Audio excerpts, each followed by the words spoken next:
Those values are being communicated to the next generation. We have an education curriculum that, frankly, is teaching young people to hate their country and hate themselves. We have Australian leaders, political leaders, business leaders, community leaders, apologising for their country, and that is not the way to face the future and for us to come together to face the many challenges that are on the horizon.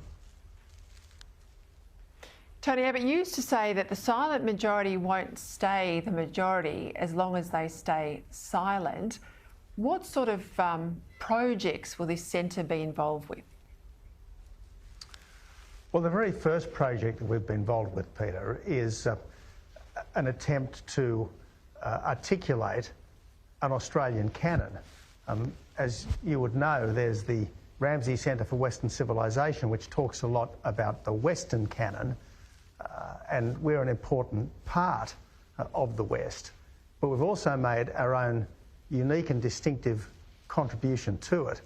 And so the Centre's first project was to put out there for public discussion some thoughts about the books, the songs, the films, the poems, the architecture, the art, that a culturally literate Australian should at least have some familiarity with, and hopefully over time we can get this more widely discussed and in time even into Australia's classrooms, because Australia's youngsters need to know more about why things are the way they are, and they need to understand better the great strengths that have made us such a fantastic place to live.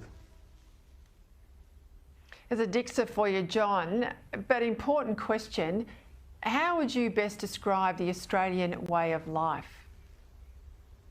You touched on this earlier, Peter. My parents arrived in Australia after the Second World War. They came to Australia and they were welcomed regardless of their background. They worked hard. They were expected to be part of the community, not to give up their heritage or their background, but to be Australians first and foremost. They thought, and they did, speak their mind, they could practice their religion, and they could work hard.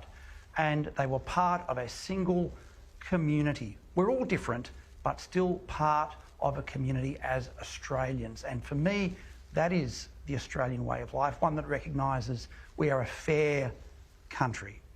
We are a free country, and one that allows us to be part of the community, that allows us to speak our mind and to govern ourselves, not to be part of an international community and be governed by people who we have no say over or who we don't know, not to be regulated by the government as to what we can say and what we can think.